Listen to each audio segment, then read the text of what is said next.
Briggs, well, cybersecurity, the focus of a hearing on Capitol Hill this week. And the chairman of the House Intelligence Committee says China's cyber attacks already posing a threat to our national security.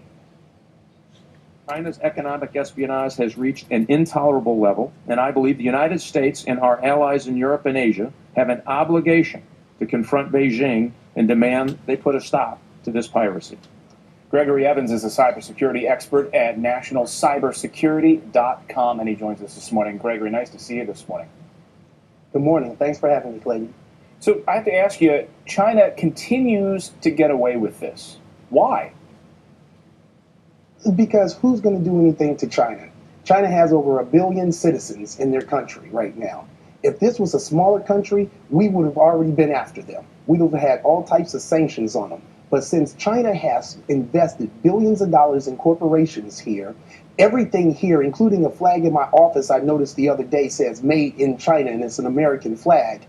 China has so much economic power around the world that they have this big attitude like, what are you going to do about it? And what are we going to do about it? Yeah, and that is the, that's the larger what we have question, to start talking about in the debates as well. We hear these, these hearings this week, of course, over security. Is it a threat to national security? It's been a threat, and it's going to get worse and worse. We keep thinking about war as having troops out on the front lines with M16s, and we're shooting at someone and they're shooting back at us.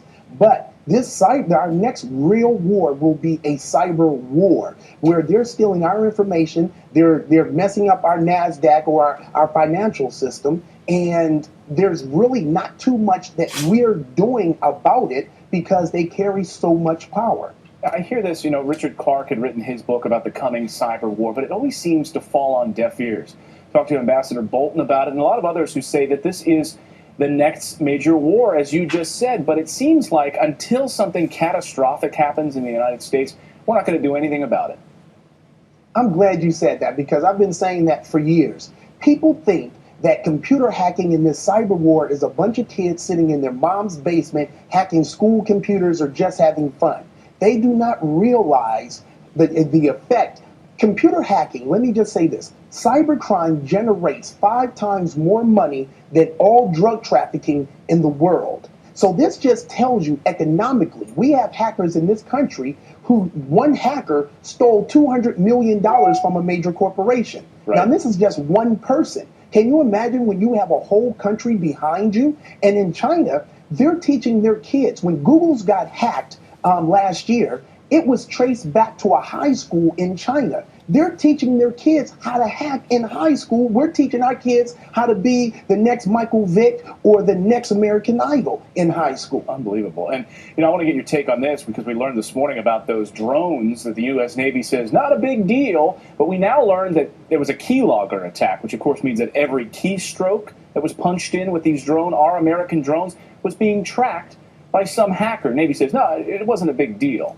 What do you make of this? No, it's a very big deal. Think about it.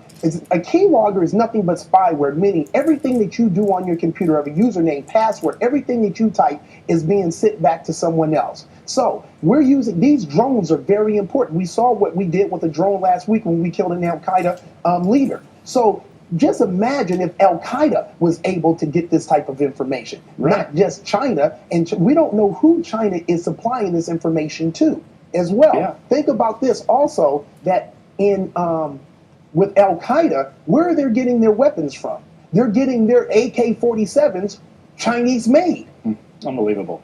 Well, you're making a lot of sense this morning, Greg. I hope a lot of people are paying attention to you and what you're saying in Washington. I'm glad we're having these hearings. Well, I appreciate you guys having me on here and following up with this story. I think more people need to hear this, and I'm glad Fox did it. Absolutely.